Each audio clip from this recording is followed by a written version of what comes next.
ते मला नाही माहिती. नमस्कार, मी अविनाश जाधव, मनसे पक्षाचा नेता आहे. मी सर्वप्रथम रत्नागिरीतील माझ्या सर्व पत्रकार बंधूंचं मी आजच्या मनसेच्या पत्रकार परिषदेत स्वागत करतो.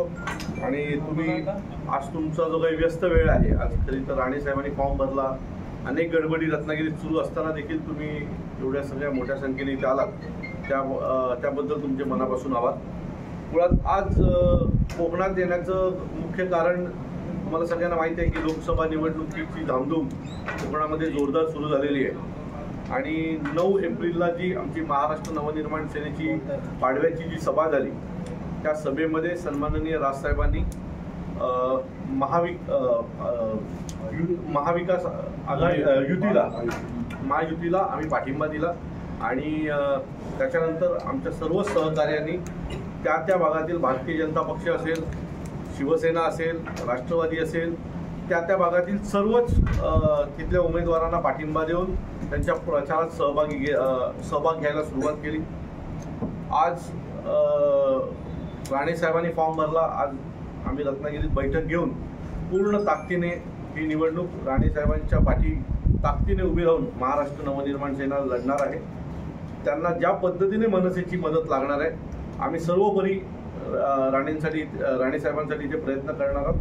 आणि पूर्ण खात्रीने सांगतो की मनसे सोबत आल्याच्या नंतर नारायण राणे साहेबांचा विजय हे 100% निश्चित आहे.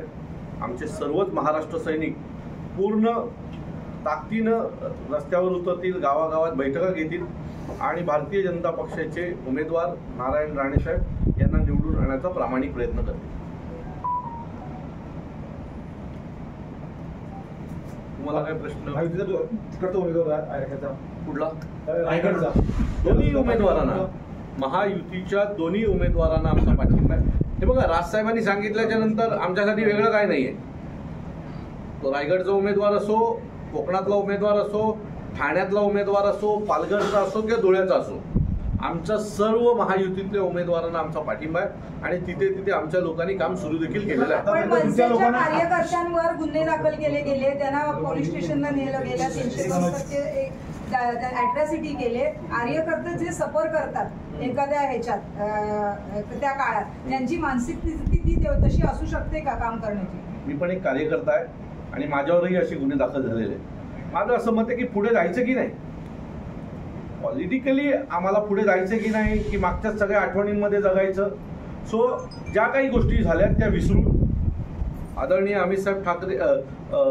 अमित शहा साहेब असतील, सन्माननीय राजसाहेब ठाकरे असतील, देवेंद्रजी असतील, यांच्यामध्ये विविध गोष्टींवर चर्चा झाली. झालेल्या जुन्या गोष्टी पाठी ठेवून ज्या काही गुन्हे आमच्यावर दाखल झालेले आहेत ते पाठी घेण्याचं आम्हाला आश्वासन दिलेलं आहे. आणि आता पुढच्या वाटचालीला जाऊ. किती वर्ष जुन्या गोष्टींच्या आठवणीत जगायचं ना. नवीन जे तरुण कार्यकर्ते आलेत, महाराष्ट्र नवनिर्माण सेनेचे आमचे जे पदाधिकारी आहेत, त्यांना पुढची वाटचाल पण दिसली पाहिजे ना पक्षाची, की आमच्याबरोबर लहानपणी ते घडलं होतं म्हणून आम्ही मोठेपणी पण बदला घेऊ. काय फिल्म स्टोरी आहे का? नाही ना. तर माझं असं मत आहे, आता पुढच्या स्टेपला जाऊ. त्यांनी आश्वासन दिलेली आहेत की आमची जी काही जुनी गुन्हे आमच्या लोकांवर जर चुकीच्या पद्धतीने झाले असतील तर ते पाठी घेणार. सो मला असं वाटतंय की आता आम्ही पुढच्या स्टेपला जाणार आहोत. आमच्यासाठी भारतीय जनता पक्ष, शिवसेना आणि राष्ट्रवादी काँग्रेस यांचे जास्तीत जास्त उमेदवार निवडून येणं हे आता आमच्या दृष्टीने महत्वाचं आहे. महायुतीचा एक भाग म्हणून भविष्यात ज्या जिल्हा परिषद, पंचायत समिती किंवा ग्रामपंचायती निवडणूक आहे, तेथे मनसेला महायुती स्थान असेल का? मला असं वाटतंय की सन्माननीय राजसाहेबांनी जेव्हा त्यांना पाठिंबा दिला, बिनशर्त पाठिंबा दिला, त्यावेळेला भविष्यात काहीतरी घडलं असेल. महाराष्ट्रातला एवढा मोठा नेता ज्या वेळेला एखादा निर्णय घेतो त्यावेळेला चारही बाजूने विचार केले असतील ना.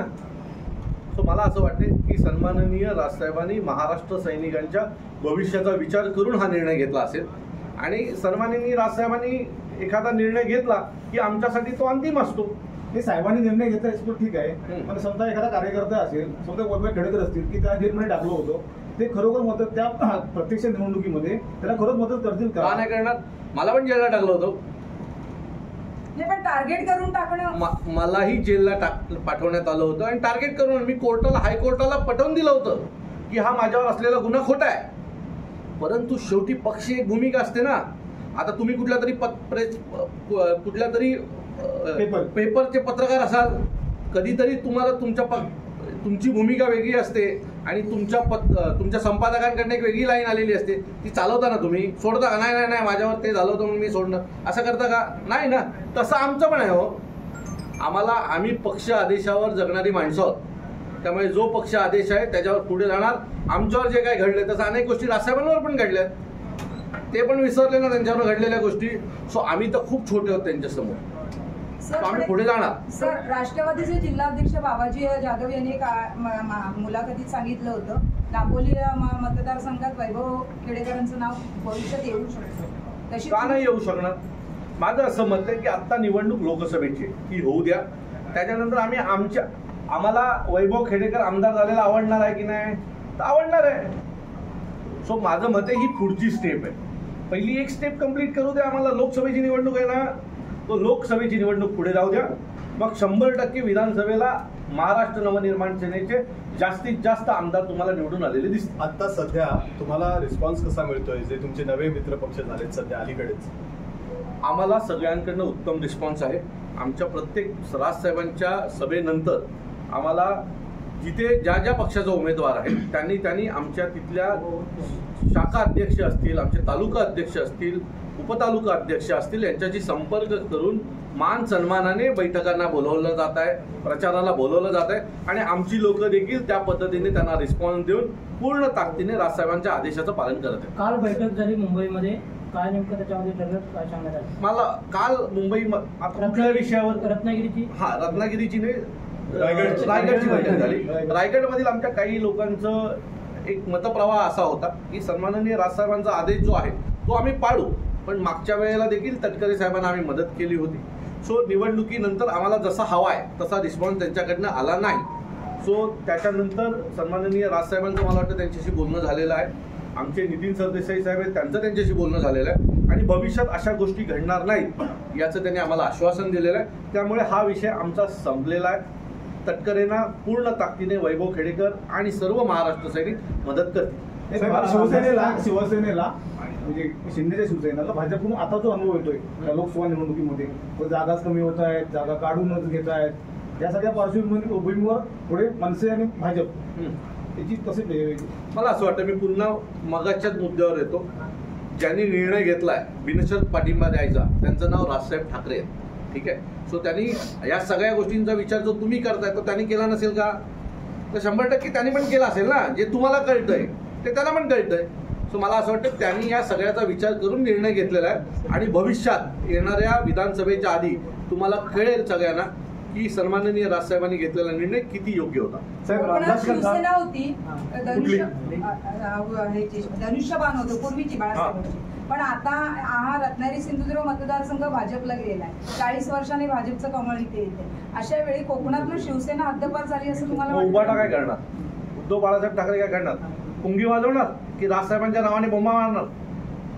अहो, ज्या माणसांना कळत नाही आपला विरोधक कोण आहे त्यांच्याबद्दल काय आपण बोलायचो? उभाटाला कळतंय का त्यांचा विरोध? निवडणूक लढतात नारायण राणे साहेब आणि बडबडतात राजसाहेबांवर. म्हणजे किती भीती आहे ना राजसाहेबांची. तो भास्कर जाधव काय बडबडतो त्याला कळतं का? भास्कर जाधवांना मी एक गोष्ट सांगेन, आम्ही तुमच्या अजून नादाला लागलेलो नाही आहोत. तुम्ही समजू नका की राजसाहेबांवर बोलल्याच्या नंतर आम्ही शांत बसू. आम्ही तुमचं नावही घेत नाही, ना तुमचं घेत ना उद्धव ठाकरेंचं आम्ही नाव घेत. आमच्या वाटेला जाऊ नका. जर सतत तुम्ही अशाच प्रकारे जर राजसाहेबांवर बोलत राहिलात तर तुमच्या बैठकांमध्ये तमाशा करायला महाराष्ट्र सैनिक गप्प बसणार नाही. त्यामुळे आमची ताकद आहे. आमच्या नादाला लागू नका, आमच्या वाटेला जाऊ नका. जो विरोधक आहे त्याच्याबद्दल बोला. ज्या पक्षाचा उमेदवारच नाहीये त्याच्याबद्दल दिवस घालवता बोलून. आणि कोण बोलतो? भास्कर जाधव. जो माणूस स्वतःच्या मुलाच्या तिकिटीसाठी सतत नाराज होतो तो माणूस आम्हाला निष्ठेच्या गोष्टी शिकवणार? अहो, संपलेल्या पक्षाचा हा पुढारी, म्हणजे शिल्लक सेनेचा हा पुढारी, ज्याचे रोज आमदार जात आहेत, रोज खासदार जात आहेत आणि ते आम्हाला सांगणार. अहो, तुमच्या पक्षाची परिस्थिती का आली हे एकदा भास्कर जाधवांनी नीट पाहावं आणि नंतर आमच्यावर बोटं ठेवावी की आमचा पक्ष संपणार आहे किंवा काय. आमचा पक्ष 2014च्या पराभवानंतरही लाखो कार्यकर्ते जमा करण्याची ताकद ठेवतो शिवतीर्थावर. उद्धव ठाकरेंना चॅलेंज आहे, शिवतीर्थावर तेवढी सभा करून दाखवा, नंतर पुढच्या गोष्टी बघू. साहेब, रामदास कदमांनी पत्रकारांशी असं म्हटलेलं आहे की राजसाहेबांचा मला फोन आला म्हणून मी आणखी फाईल बाहेर काढल्या नाही, तर मला कोणी संपाची भाषा करेल तर मी कसा शांत काल बसू? सन्माननीय राजसाहेबांनी याच्या बाबतीमध्ये आमची ज्यावेळेला बैठक झाली त्यावेळेला साहेबांनी सांगितलेलं आहे की मी रामदास कदमांशी बोलवीन, वैभव खेडेकरांना पण सांगितलेलं आहे आपण एकदा समोरासमोर बसू आणि सर्व विषय संपू. सो सन्माननीय राजसाहेबांनी अशी गोष्ट सांगितल्याच्या नंतर आज ते काय बोलले हे आम्हाला महत्त्व, या गोष्टीला आम्ही महत्त्व देत नाही. सन्माननीय राजसाहेब काय बोलले या गोष्टीला आम्ही महत्त्व देतो.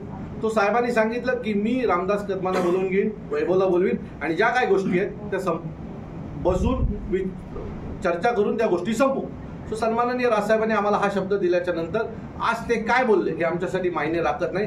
आम्हाला मायने राखतो तिथे असलेला उमेदवार वैभव खेडेकर, महाराष्ट्र सैनिक पूर्ण ताकदीने काम करून निवडून आणतील. सो मी पूर्ण खात्रीने सांगतो की राष्ट्रवादीचा उमेदवार, महायुतीचा उमेदवार रायगडमध्ये निवडून आणणार आणि त्यात मनसेचा मोलाचा वाटा असेल. नारायण राणेच्या विजयामध्ये महायुतीच्यामध्ये मनसेचा किती वाटा असेल?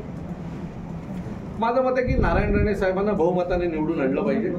कोणाचा किती वाटा आहे तो विधानसभेला निवडून, आता ते निवडून येणं गरजेचं आहे. हा उभाटाचा जो उमेदवार आहे ना विनायक राऊत, यांना पाडण्यात आम्हाला जास्त इंटरेस्ट आहे. कारण त्यांनी जे म्हटलं, जे लोक राजसाहेबांवर सतत आरोप करतात ना त्यांना त्यांची जागा दाखवायची. आम्ही सर्व महाराष्ट्र सैनिकांनी, आज आमची रत्नागिरी शहराची बैठक झाली, उद्या आमची कणकवलीत बैठक आहे, परवा आमची सावंतवाडीत बैठक आहे, नंतर आमची चिपळूणमध्ये बैठक आहे. जेवढ्या आमच्या बैठकी आहेत त्यात आम्ही शपथ घेतोय.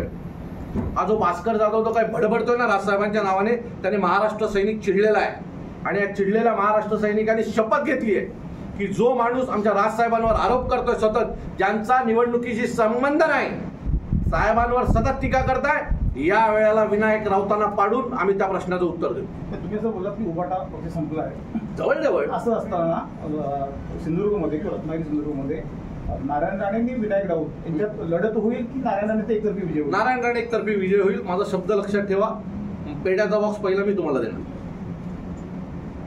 अहो उभाटाचं मी तुम्हाला सांगतो, आता जाहीर केलेल्या याद्यांमध्ये एकच्या वर उमेदवार त्यांचा निवडून येणार नाही या महाराष्ट्रात. एक, तो पण ग्रामीण भागातने एक त्यांचा माजी खासदार आहे तो निवडून येईल. नाही तर तुम्ही सर्व बघा, यांचा एकही उमेदवार निवडून येणार नाही, तो सोडले. एक उमेदवार फक्त त्यांचा निवडून येतोय. आता मुंबईमध्ये तर आम्ही त्यांना पाणीच पाजू, उरलेल्या ठिकाणी पण त्यांना कामाला लावल्याशिवाय आम्ही राहणार नाही. आमच्या वाटेला गेलात तर आम्ही तुम्हाला सोडणार नाही. आम्ही येतो का? आम्ही उद्धव ठाकरेंबद्दल बोलतो का? आम्ही गप्प बसतो ना. तुम्ही काय माती केली तुमच्या पक्षाची आम्ही विचारायला पण येत नाही. आमचा कुठला नेता बोलतो का उद्धव ठाकरेंबद्दल? यांच्या नेत्यांना माझ्या पक्षाच्या नेत्याबद्दल काय खाजे कळत नाही, सतत खाजवत असतात आम्हाला. एवढं काय दुखणं राज ठाकरेंचं तुम्हाला की महाराष्ट्रात काही घडलं, राजसाहेबांनी काय वेगळं केलं की यांच्या पोटातच आग पडते. तुमच्या नेत्याबद्दल आम्ही काय बोलतो? खरं तर त्यांच्या नेत्याबद्दल बोलण्यासारखं त्यांचं कर्तृत्व नाही आहे, पण तरी सुद्धा आम्ही तो सौजन्य राखतो आणि तुमच्या नेत्याबद्दल बोलत नाही. खरं तर बाळासाहेबांच्या मुलाबद्दल लोकांच्या खूप वेगळ्या अपेक्षा होत्या आणि हा तर धोंडा निघालाय. सो आम्ही बोलायचं का हे, पण आम्ही त्यांना महत्वच देत नाही. पण तुम्ही सतत एखादी गोष्ट घडली की राजसाहेबांवर बोलून आमच्या नेत्याची महानता महाराष्ट्राला पाठवून देतात. त्यामुळे यांचं दिवसच सुरू होत नाही राजसाहेबांशिवाय. अजून रत्नागिरीकर सर 2 मिनिटं.